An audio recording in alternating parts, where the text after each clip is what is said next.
ماوەی تقریبان لە 2014ەوە بیدایەتی 2014 دەستمان کرد بە ئیشی قاوە. ئەتوانم بڵێم و کاتە تۆزێک قورس بووە و ئیشاچکە بە ئێستاشەوە تۆزێک تازەین. شاری سلێمانی و بەعام کوردستان تۆزێک لە بواری قاوەیە تازەیە و بەهاناسوون و بەرەو پێشسوونی هەیە، بەڵام جارێک ستێپمان ماوە بگەینە ئاستێک کە خەڵک بە تەواوەتی ئاشنا بێ بە قاوە، بەڵام لەخوا بەزیابێ لە چاو ئەوەی کە خەڵک زۆر ئاشنانیە بە قاوە توانیوێتی بەڕادەیەکی باش ینی بیکەن بە بەدیل بۆ خواردنەوەکانی کە وەکو چاو وەکو بابەتەکانی تر. ئەوە مای دڵخۆشیە. مێژووی قاوەش ئەگەڕێتەوە بۆ کۆن توانین بڵین بیدایەتی سەدەی 15 و کۆتایەکانی سەدەی 14 قاوە دۆزراوەتەوە و هەستیان پێکردووە کە ئەم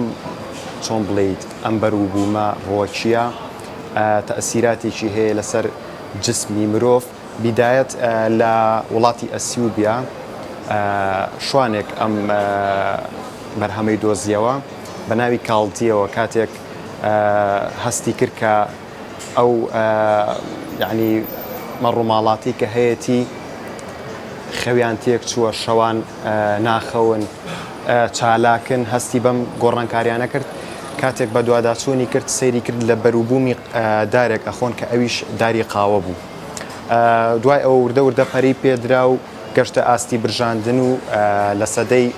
15ەمە لە وڵاتی یەمەن بیدایەت دەستکرا بە چاندن و بەرهەمێنانی قاوە تا دوایی لە سەدەی 16 بڵاو بووە بۆ وڵاتانی ئەفریقا و عەرەبستان. دواتر لە سەدەی 17ەیە بە تەواوەتی لە ئەوروپای بڵاو بووە و ئێستاش قاوە یەکێکە لە خواردنەوە هەرە گرنگەکانی ڕۆژانەی هەر تاکێشی هەر کۆمەلگایەک. ئەو قاوانەی کە ئێستا لە کوردستانە هەیە عادەتەن زۆربەی ئەو قاوانەیە کە بۆنە لە دەرەوەش هەیە، بۆ نمونە ئێسپرێسۆیە، بۆنە لاتەیە، کاپچینۆی، ئەمانە کە لەگەڵ شیرا تێکەڵ ئەکرێن یا ئەمریکانۆیە. بەڵام ئەوەی کە لە شەرقل ئەوسەتا جیای کردبێتەوە بە ینی لەگەڵ وڵاتانی کە جای کردبێتەوە قاوەی تورکیا، قاوەی عەرەبیە، بەتایبەتی لە وڵاتی تورکیا و کوردستانیش قاوەی قەزوان ینی بەردەوام لە تازەگەریایە شتی تازەتر ئەدۆزرێتەوە شتی خۆشتر چونکە قاوە ڕۆژ بە ڕۆژ لە گۆڕانکاری و تازەگەریایە. بیدایەت بۆ جۆری برژاندنی قاوەکە فەرقی هەبووە لەگەڵ ئێستا ئەو کەرەسانی کە پێیان برژاندووە تەنانەت کەرەسەی دروستکردنەکەشی ساڵ بە ساڵ بەرەو پێش ئەچێت و ئاسانکاری زیاتری بۆ بکرێت.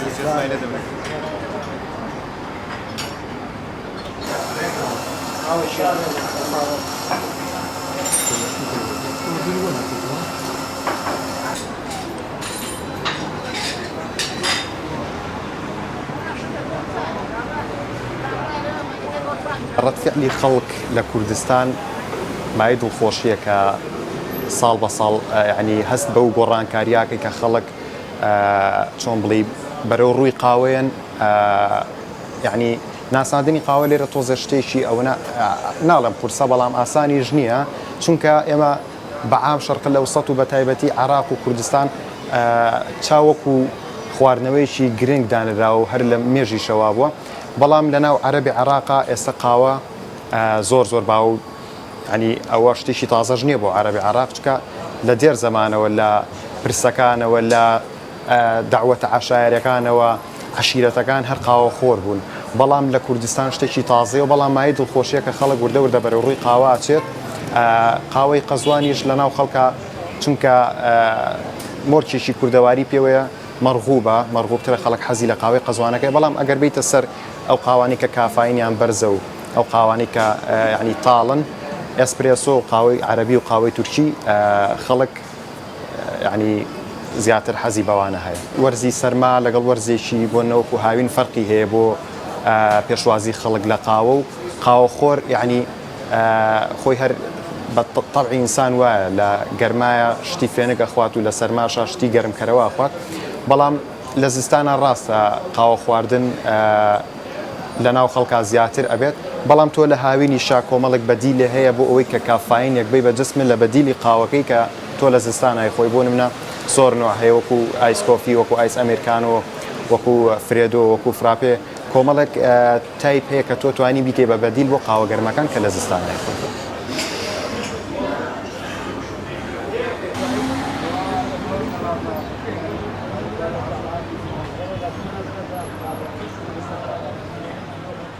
وەکو دەنگی قاوەکان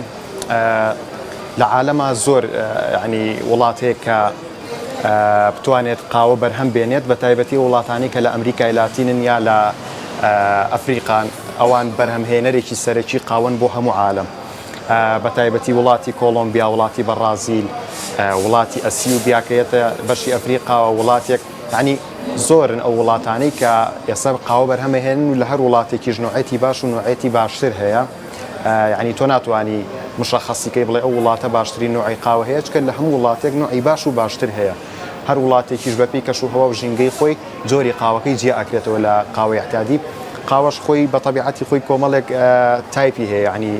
ڕۆبوستامان هەیە عەرەبیکامان هەیە لیبریکامان هەیە ئۆرگانیکمان هەیە ئەمانە جێ ئەکرێتەوە ئەبرژێنرێت و یا بە تێکەڵکراوی ئەدرێت بە خەڵک یا ئەوەیە بەجێ ئەدرێت بە خەڵک ئێستا لە ئەوروپا ینی بۆ منە کە کەسێک حەزی بە قاوە بێت ئەزانێت کە حەزی لەوەی عەرەبیکای زیاتر بێت دەزانێت حەزی لەوەیە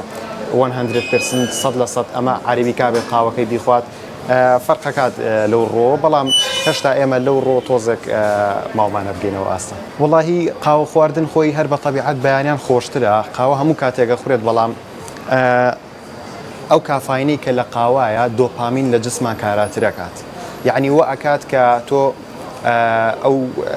گەردەوریاکەرەوانەی جسمە زیاتر کارابن لەبەر ئەوە ئەگەر لە ڕۆژا بخورێت و نەکەوێتە شەو باشترە چکەنەوە ئەنما تۆزێک دۆپامین خەوزڕاندنێکی پێوێت کە دۆپامین چۆن بڵیت هۆرمۆنی دڵخۆشیە لە جسمە ئەو هۆرمۆنە شواکات کە تۆزە حەزی خەو کەمتر بێتەوە لەبەرەوە ئەگەر بەیانیان خوڕێتەوە باشترە هەتا دەمو عەسر لە دوای عەسرەوە تۆزێک کێشە دروستەکە بۆ کاتی خەو من وەکو حەزی خۆم حەزم لە قاوەی ئەسپرێسۆیە یعنی ئێستا بۆ منە کاتی ئەسپرێسۆ هەبێت فەسڵی زستان بێت بەهار بێت بەڵام لە هاوینا زیاتر فرێدۆ ئەسپرێسۆ خۆم فرێدۆ ئەسپرێسۆ دوو شۆت ئەسپرێسۆیە ئەی لە میکسەر و لەگەڵ سەهۆڵای خۆیت یعنی خواردنەوەیکی ساردە بەڵام ئەتوان بڵێم کافاینێکی باشتری لەو تایە و فێنکەرەوەیەکیشە بەڵام ئیتر حەسەب ڕەغبەتە هەیە حەزی لێ لە لاتێ بخوا حەزی لە کاپچینۆی حەزەکە بە شیرەوە بێت حەزەکە شیریتیانە بێت خۆی ئەم تایپانی کە دروست بوون حەسەب ڕەغبەتی خەڵکەکە دروست بووە بۆ نمونە بیدایەت کە ئەسپرێسۆ دروست بووە بە دوای ئەوە ئەمریکانۆ دروست بووە لەبەرەی خەڵکیەکە بۆ حەزی کردۆ ڕوونتر بێ قاوەکەی بە دوای ئەمریکانۆ بە شیر دروست بووە بە دوایە لاتێ دروست بووە کاپچینۆ دروست بووە وردە step by step تا گەیشتۆ بەو ژمارانەی کە ئێستا تۆی بینی لە بەرچاوتە چەندەها نوعی خواردنەوەی گەرممان هەیە کە کافاینیان تایە.